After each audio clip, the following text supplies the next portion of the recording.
Bueno, estamos en el Salón de Gobelinos de la Casa de Nariño con el presidente Juan Manuel Santos, quien muy amablemente en medio de su agitada agenda propia de los días finales del mandato, pues accedió a esta entrevista con Portafolio, en la cual nos vamos a concentrar sin duda alguna en el tema económico. Señor presidente, muchas gracias de verdad por esta oportunidad. La primera pregunta es, ¿está usted teniendo unas jornadas intensas que incluyen entrega de obras, reunión con diferentes personas, balances de lo hecho por la administración? ¿Qué se siente ya en las verdaderas postrimerías de su gobierno? Pues una tremenda tranquilidad, cuando uno dice, bueno, ya terminé la faena, ya los trastos se le entregan al próximo gobierno, estamos cerrando los diferentes frentes y una satisfacción por un lado del deber cumplido y alguna frustración porque siempre quedan cosas por hacer. Entonces uno dice, ¿por qué no hice tal cosa, no hice tal otra? Pero creo que el balance, y estamos hablando también o específicamente de la parte económica, es muy positivo. Hablemos precisamente de esa parte económica. Comencemos primero por las frustraciones. ¿Cuáles expresaría usted de lo que siente que faltó? Pues siempre uno puede decir que pudo haber hecho más. Por ejemplo, en la parte del empleo. Sí, bajamos a un dígito y mantuvimos el desempleo en un dígito, pero creo que hemos debido bajarlo más. Eso es evidente cuando uno compara la tasa de desempleo de Colombia con otros países que tienen una tasa de desempleo más baja. Cuando mide uno la pobreza o la pobreza extrema, la bajamos a la mitad, pero todavía hay cerca del 7% de colombianos que viven en pobreza extrema. Colombia debería ser un país sin pobreza extrema, porque nosotros tenemos todo para no ser un país con pobreza extrema. En la parte del crecimiento, estamos nuevamente en la senda ascendente, yo creo que vamos por buen camino, pero nos golpeó demasiado duro la caída del precio del petróleo y lástima no haber podido crecer a tasas más altas para tener un promedio más alto, aunque yo creo que lo que dejamos es satisfactorio. En fin, siempre quedan vacíos. ¿Y de las mayores satisfacciones en materia económica, cuáles son? Pues en su conjunto dejamos una economía mucho más sólida, más fuerte de la que encontramos. ¿Cómo se expresa eso? Hoy tenemos grado de inversión y lo mantuvimos a pesar del peor choque externo que hemos sufrido desde la época de la Gran Depresión. Tenemos la tasa de inversión más alta de nuestra historia y la más alta de América Latina, por encima del 27%. Tenemos la inflación controlada, está más o menos en la mitad de la franja objetivo. Tenemos una economía generando empleo y por primera vez en estos últimos años empleo en su mayoría formal. El 70% de los 3,5 millones o más de empleos que hemos generado es empleo formal. Una economía que está en ascenso, es decir, vamos a crecer más el año entrante de lo que crecimos este año. Yo creo que el año entrante, por lo que ha sucedido últimamente, por ejemplo, con el petróleo, vamos a poder crecer cerca del 4%. El Fondo Monetario acaba de revisar hacia arriba la proyección colombiana, mientras bajó América Latina para el año entrante. ¿Eso qué quiere decir? Que vamos por buen camino. Nos mantenemos en la regla fiscal, a pesar de las dificultades y de la estrechez que tenemos en ese frente. La economía hoy está con exportaciones creciendo y lo que preocupaba a algunas calificadoras, que era el bache que había comercial y de balanza de pagos, ya está en un nivel perfectamente manejable. Y el acceso al crédito internacional que tiene Colombia en este momento, por ejemplo, con sus bonos soberanos, es un acceso a un precio que demuestra la tremenda confianza que hay en el futuro de Colombia, porque nos están cobrando una prima de riesgo muy baja. Todo eso nos dice que tenemos una economía sólida, a pesar también de la turbulencia regional, que tenemos unos vecinos que están en una crisis como nunca habían vivido en su historia. Venezuela, Ecuador está en una situación muy complicada, Argentina está en una situación muy complicada, Brasil está en una situación muy complicada. Nosotros estamos en una situación muy privilegiada y creo que eso demuestra que hemos manejado bien la economía. Mirando hacia atrás, sí, claro, siempre es mucho más fácil ser, como se dice, técnico de lunes por la mañana. De decisiones que sucedieron a lo largo de estos 8 años, ¿qué cosas habría hecho diferentes si pudiera devolver un poquito el reloj en materia económica? Mire, yo soy pro tercera vía y eso es un enfoque muy pragmático. Y tuve 2 ministros de Hacienda extraordinarios. El doctor Echeverry y el doctor Cárdenas fueron unos grandes, buenos ministros de Hacienda. Yo fui ministro de Hacienda y sé lo difícil que eso ha sido. Y creo que nosotros manejamos las dificultades con un pragmatismo que dio muchos resultados. De pronto uno puede decir, yo le hubiera metido más plata, por ejemplo, a los subsidios de vivienda para tener un efecto más rápido en la recuperación del crecimiento. No sé si la reforma tributaria, la forma como quedó diseñada, era lo mejor, si eso de pronto impactó mucho el consumo de la gente y la psicología de los empresarios y los inversionistas, y nos golpeó más de lo que nos ha debido golpear. Decisiones de ese tipo que uno mira retrospectivamente y puede poner en tela de juicio lo que hizo, pero en términos generales, Ricardo, creo que nosotros manejamos esta economía con un gran pragmatismo y una gran responsabilidad, porque yo siempre he sido muy conservador en lo fiscal y muy progresista en lo social, pero es que lo primero es necesario para poder hacer lo segundo, y esa es la combinación que creo que hicimos y que fue muy productivo. ¿Podría decirse de alguna manera que su periodo tuvo 2 eras claramente diferenciadas? Una era de bonanza en los precios de las materias primas y otra era de austeridad o apretón o afugias, cuando a partir de julio del 2014 las cotizaciones del petróleo se desplomaron. De alguna manera hubo un gran contraste entre unas y otras, y de alguna manera ¿cree usted que parte del segundo periodo se vio afectado indudablemente por esta situación? No, sin duda alguna, la caída del precio del petróleo y la caída del precio de otros productos básicos nos golpeó muy duro. Eso amplió en forma muy rápida el déficit comercial, el déficit de balance de pagos. Eso golpeó la confianza y produjo una devaluación que fue muy acentuada en forma muy rápida, pero eso al mismo tiempo sirvió de colchón. Si no hubiéramos devaluado, el choque nos hubiera podido producir ahí sí una recesión, es decir, un crecimiento negativo. Y yo creo que la devaluación nos ayudó a no tener crecimiento negativo después de semejante choque. Pero efectivamente, para responder su pregunta, fueron 2 periodos muy distintos.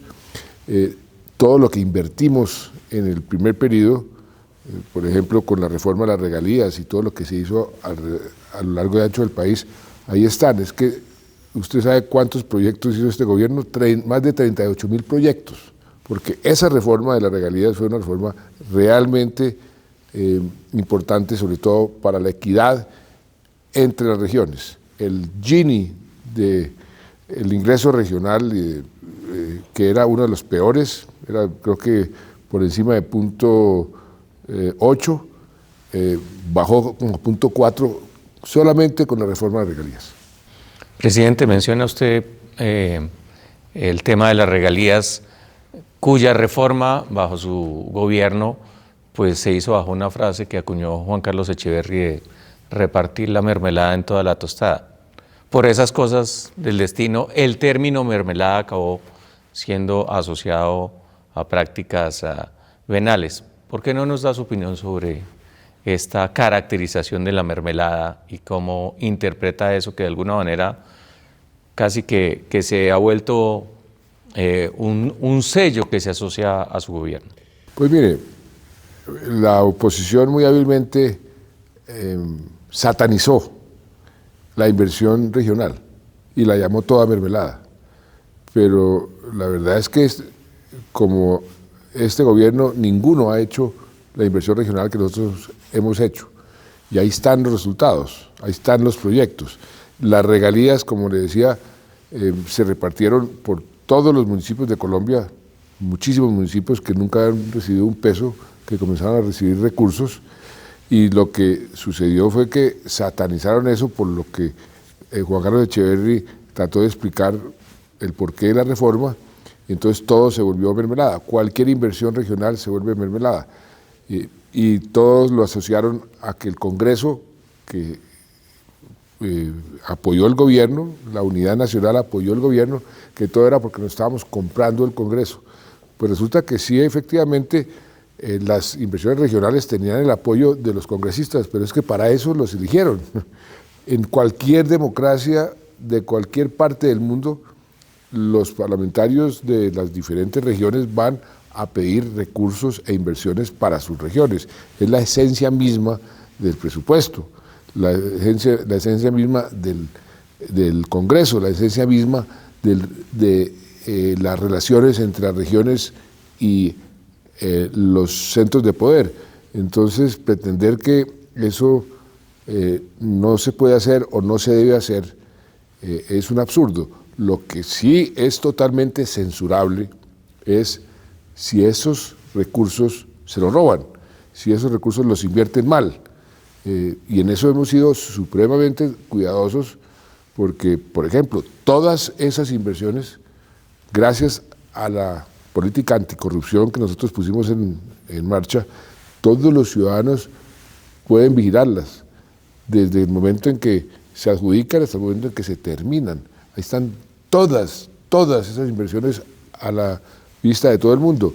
Y una parte importante de lo que los medios, los órganos de control están descubriendo de corrupción, no es que haya más corrupción, es que gracias a la transparencia y gracias a las denuncias que hoy los ciudadanos pueden hacer, porque nosotros pusimos el foco de la transparencia en todo lo que tenía que ver con la contratación, pues que hoy sale a relucir los malos manejos, pero los malos manejos frente a la inmensa inversión que hicimos es un porcentaje muy pequeño. Por ejemplo, que en las regalías la Contraloría encontró, y todos los periódicos hicieron eco a lo que dijo el Contralor, 800.000 millones de pesos de inversiones que tienen algún tipo de cuestionamiento. 800.000 millones dentro de 32 billones de pesos. Entonces eso es menos del 2%. Entonces hay que medir las cosas en su justa dimensión, como es. Presidente, hablemos de algunos de los temas más controvertidos a lo largo de esta administración. Reficar. ¿Qué percepción tiene usted de Reficar? Que para muchos colombianos es el caso de corrupción más grande en la historia del país. No, el Reficar tuvo un pecado original y cuando se inició el proceso, se inició mal, se inició con una serie de equivocaciones, pero ya después, cuando ya estaba en la mitad del camino, haber dejado de seguir invirtiendo en Reficar hubiera sido el peor de todos los caminos, porque se hubiera perdido la plata. Reficar acabó costando, según dicen muchos expertos, lo que más o menos cuesta una refinería de esa dimensión. Y Reficar sufrió lo que sufrían muchos de los grandes proyectos de este país que no se estructuraban bien, no se estructuraban a tiempo, y que en la medida en que van desarrollándose los proyectos, pues van modificándose las condiciones. Eso fue lo que le pasó a Reficar. La venta de Isagen. Fue una gran venta. Yo creo que fue una muy buena decisión, y la rentabilidad de esas inversiones es muy superior a la rentabilidad que habría dado en Isagen. Y de eso se trata también cuando uno vende activos del Estado. Electricaribe. Electricaribe ha sido un dolor de cabeza terrible. Hemos hecho todo lo que llaman la debida diligencia para poder encontrar un socio estratégico o un socio que compre Electricaribe. Yo espero que a final de este mes ya esté todo listo para comenzar a recibir ofertas y entregarle eso a un buen operador que se comprometa a hacer las inversiones y arreglar ese problema de una vez por todas. Hidroituango.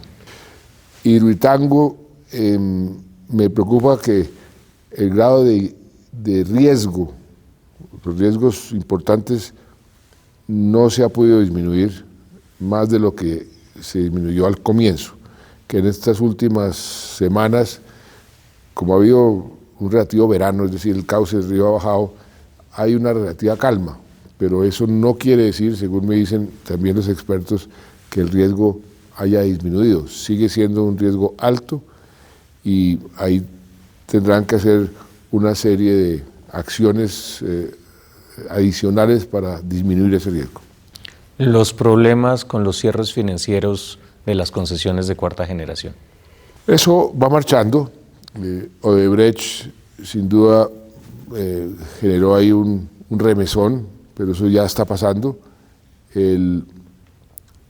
Hay más o menos 16 cierres financieros listos.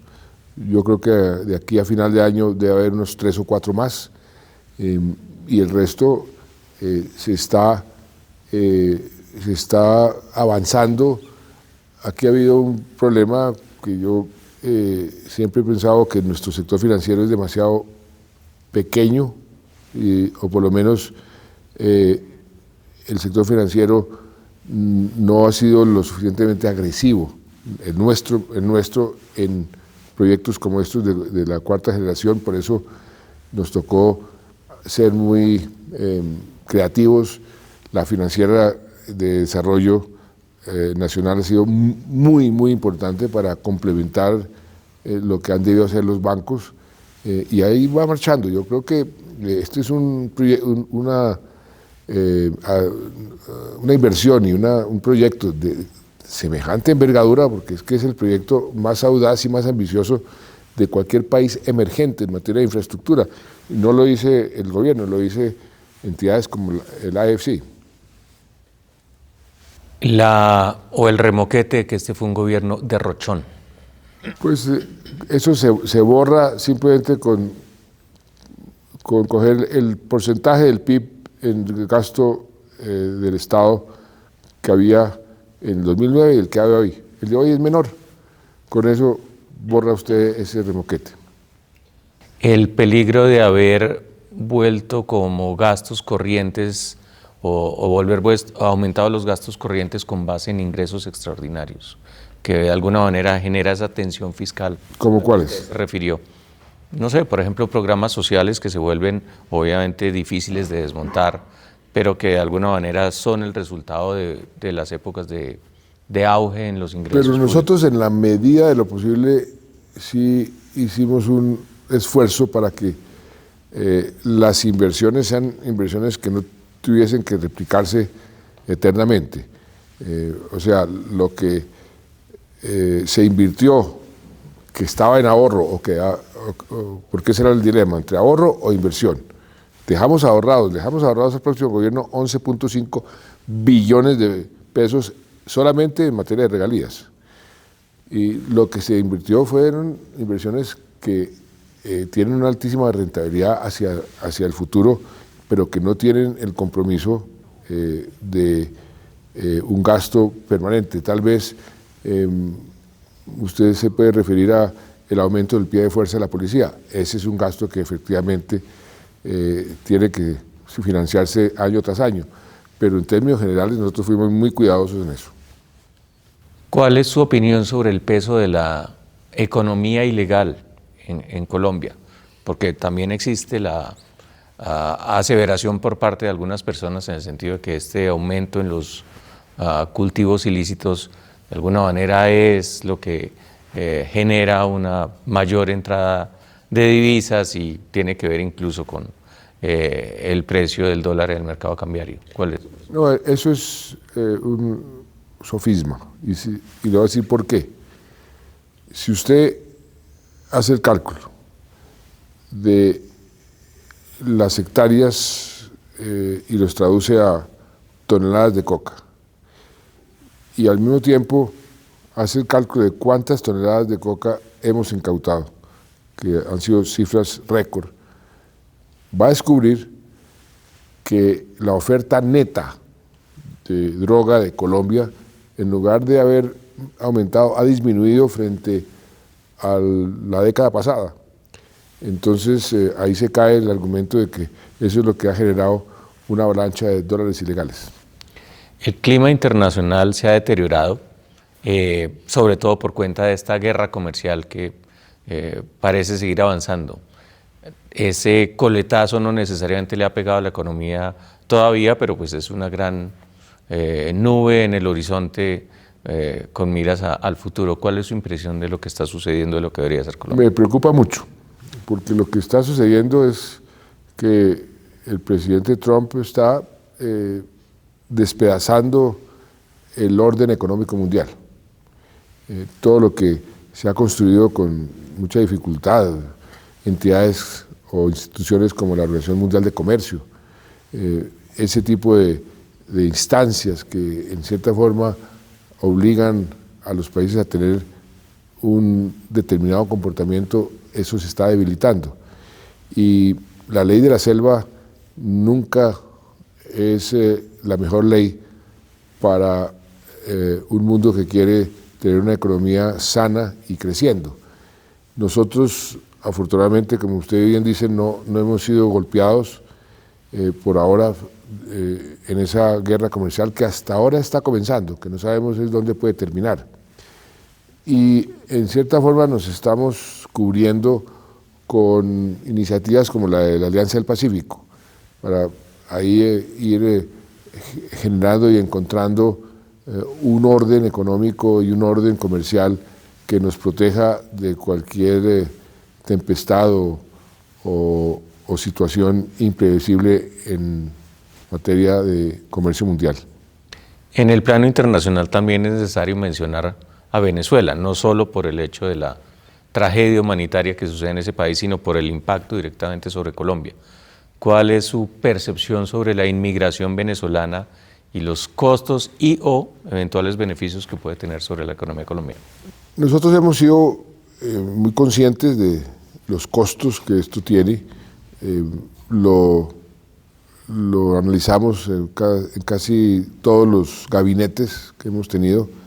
El último gabinete que fue esta semana, ese fue uno de los puntos. Ahí se hizo un informe sobre el resultado de los registros que se están haciendo con estos migrantes, las facilidades que se está dando en materia de salud, en materia de educación, en materia de empleo, y los costos los estamos asumiendo, que son costos altos, sobre todo en materia de salud, en materia de educación, son costos que están creciendo, pero aquí si el empleo venezolano que viene se incorpora a la masa de trabajo, eso a la larga puede ser bueno.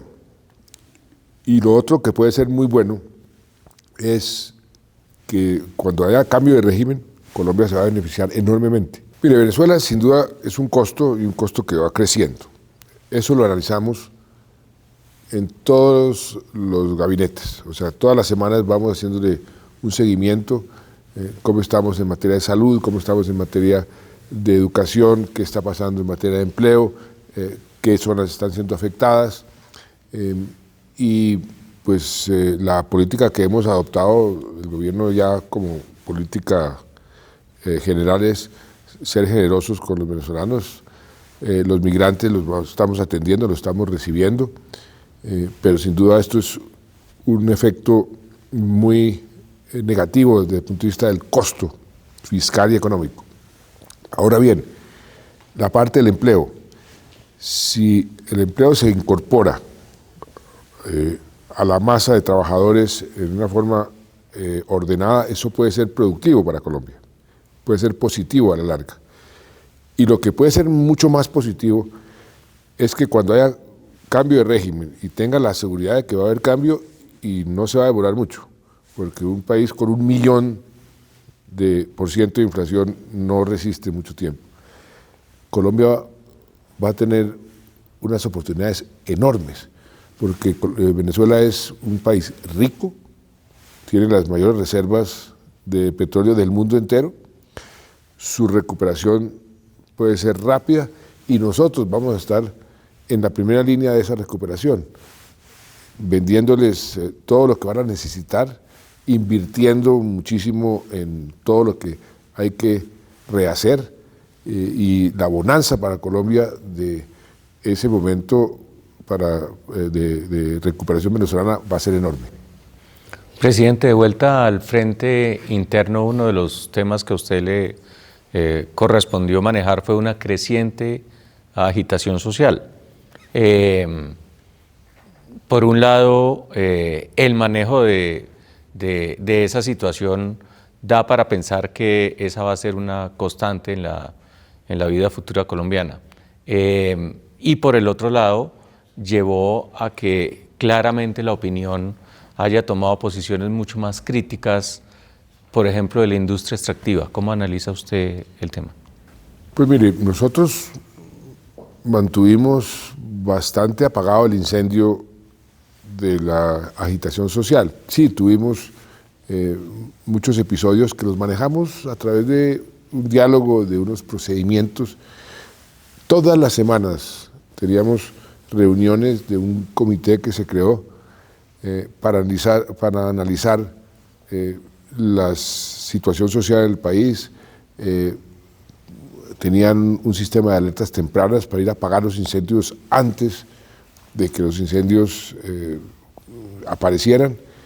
Y yo creo que el resultado en términos generales fue bastante positivo frente a lo que hubiera podido ser.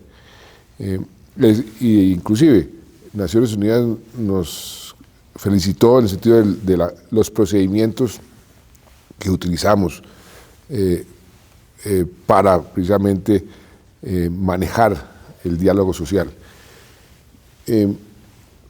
Con las redes sociales, con el mundo de hoy, con lo que está sucediendo, esa es una constante aquí en cualquier parte del mundo. Y al próximo gobierno pues, le va a tocar también poner en marcha una serie de mecanismos de diálogo, no de represión, de diálogo, que permita que esa agitación social pues, se pueda canalizar en una forma manejable, porque de otra forma la gobernabilidad es la que sufre. Y sobre todo el futuro, por ejemplo, de la industria minera y petrolera. Ahí yo creo que hay que hacer más pedagogía. Se ha prestado mucho para hacer populismo. Todas estas votaciones o referendos o consultas que quieren hacer para prohibir la minería, pues la forma como lo presentan, y ahí tengo que decir que los medios no ayudan mucho, es una forma bastante exagerada. Una industria extractiva responsable y sostenible ambientalmente es algo que es muy importante para el país y el país no puede renunciar a eso. Presidente, dos últimas preguntas. La primera, el dividendo económico de la paz. Diferentes estudios muestran que esa es una potencialidad, pero evidentemente esto, si algo también hemos mostrado estos últimos meses, es que Colombia sigue siendo un país con problemas de seguridad. Las estadísticas incluso muestran que en lo que va de este año los homicidios han vuelto a subir. ¿Cómo balancea usted esa realidad con esa promesa de crecer más rápido por cuenta del fin del conflicto? Pues mire, nadie dijo que esto iba a ser de un día para otro. Esto es un proceso que tiene un tiempo bastante largo para madurar. Precisamente esta semana me entregaron el primer plan de desarrollo con enfoque territorial de los 16 planes en 16 zonas del país, elaborados por las comunidades con la coordinación de alcaldes, gobernadores, y esos planes van a generar toda una dinámica económica en esas regiones como nunca antes se había visto, porque son planes con unos recursos, están financiados, y eso va a tener un impacto económico muy importante. A eso súmele las obras por impuestos, es decir, lo que van a hacer las empresas para cruzarla con sus impuestos. A eso súmele la inversión que está llegando gracias no solamente a la paz, sino al ingreso a la OCDE, que hasta ahora está viéndose y eso va a seguir aumentando. A eso súmele un sector que está creciendo a unas tasas muy altas, que es el turismo. O sea, ese dividendo de la paz está llegando y se va a multiplicar en la medida en que corre el tiempo. ¿Qué consejos le daría con respecto al manejo de la economía en estos 4 años que vienen? Que mantenga la regla fiscal, eso es muy importante, porque eso es lo que mantiene la confianza.